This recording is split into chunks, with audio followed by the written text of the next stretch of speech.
Достор, азыр биз пока негизи могу панелдин үстүндө напиток, ардекелердин баарын алыш керек. Анткени жолдо баратканда телефонуңар түшүп калып, силерди отвлекать этпеш үчүн ачкеңер, ошо ардекенин баарын алыш керек.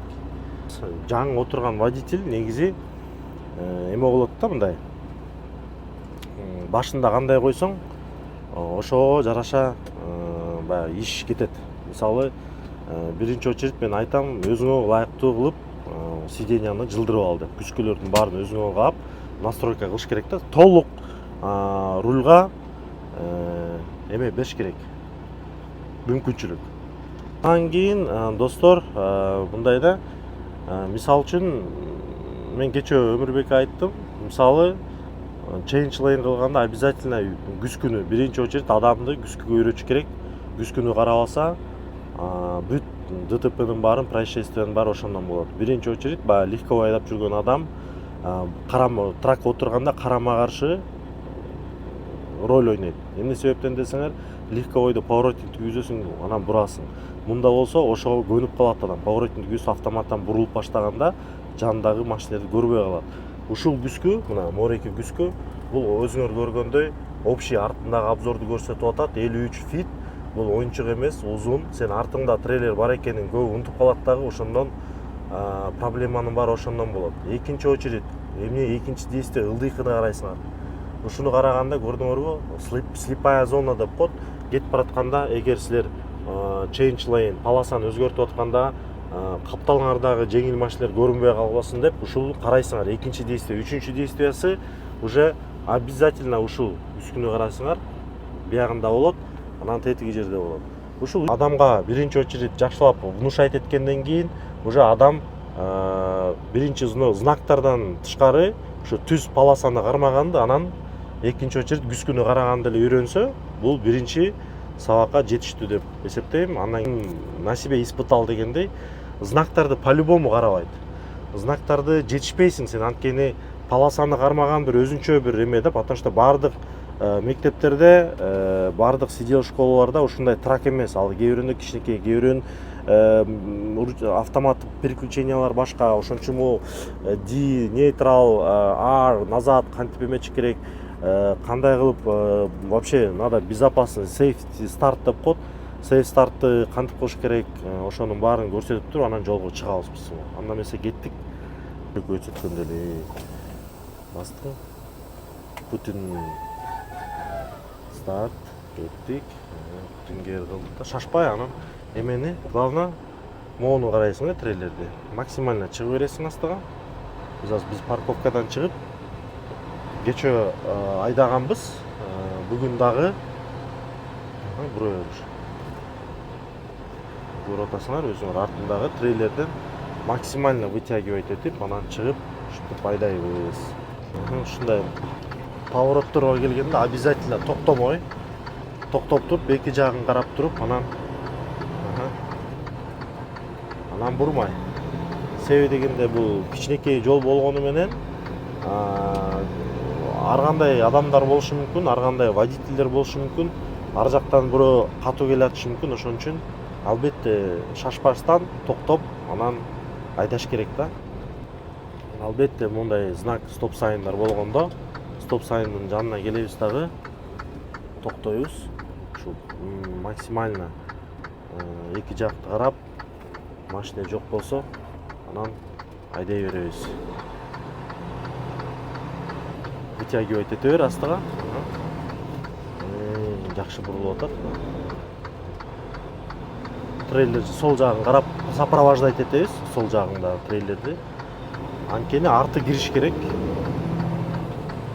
Мына көрдүңөр, посттун үстүндө кетип баратабыз. Биз азыр бир заправкадан экинчи заправкага баратабыз. Бизге бүгүн ушундай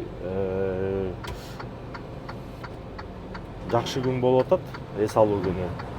Ошону дагы жөнөткөрбөстөн биз кечээ Пайлатка барганбыз, бүгүнчүрөөк дагы башка Пайлатка баратабыз, Лавска баратабыз. Лавстан Өмүрбекке мен ошол поворотторду аябай кайра кайталап айттым эле. Бүгүн уже айтпастан эле өзү вытягивать этип жакшы буруп атат.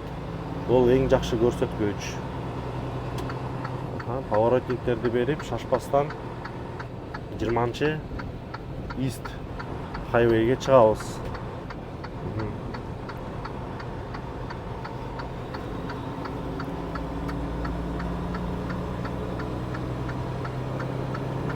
Албетте сол жагын карап чыгып келатат.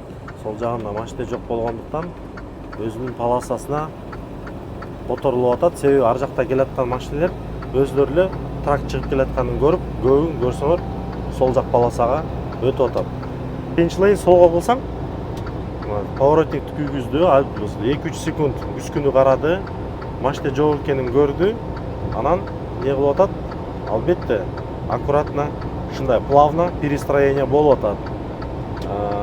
Перестроение болду, ушул полоса менен кетип атат.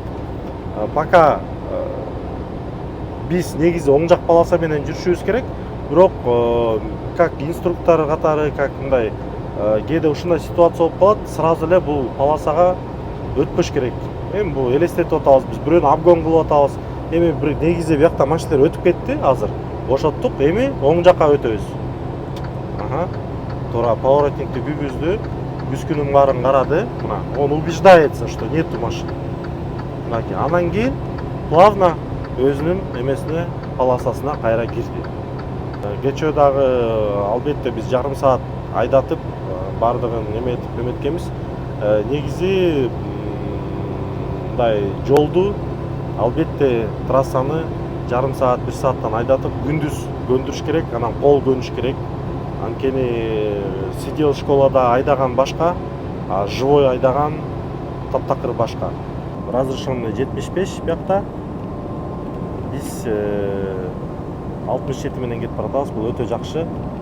Мо спид лимитке көңгүлө, мына спид лимит могу жерде турат, 75 деп турат. Значит, 75тен болсо, 75тен ашырбашыңар керек. Өзүм негизи 75 деген жерден 70 менен айдайм да. Себеби 75 бул трак үчүн өтө эле чоң скорость.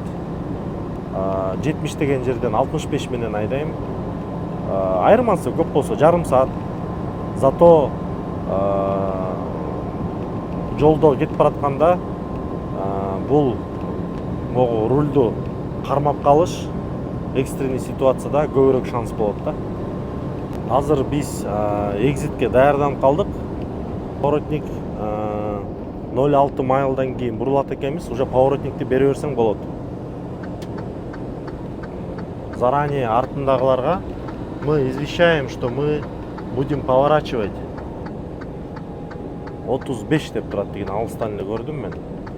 Значит, ошол 35 деген знака чейин сен уже скоростьтың 45 менен келтасың, тормозду туура тептиң, акырын жайлатып, уже байкасак биз 35ке түштүк. Туура 35 менен экзитке кирдик. Күскүнү карап коебуз бияктан. Айдай беребиз. Өтө жакшы. О, паркинг деп турбайбы, экзитте көрдүңбү? Оң жагыңда. Ушундай жерлерге токтогонго болбойт да. Биз бара турган жерибиздин определяться этип поворотникти беребиз. Ушундай.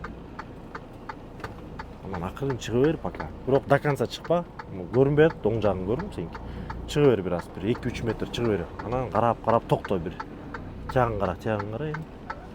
Эми өтөр. Күтөт биз анткени биз биринчи келдик да.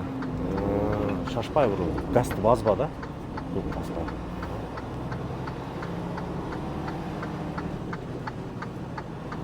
Сен бурулуп атканда мен батыраак өтүп кетишим керек, буларды ыжалат кылып атам деп өзүңдү ыжалат кылба да.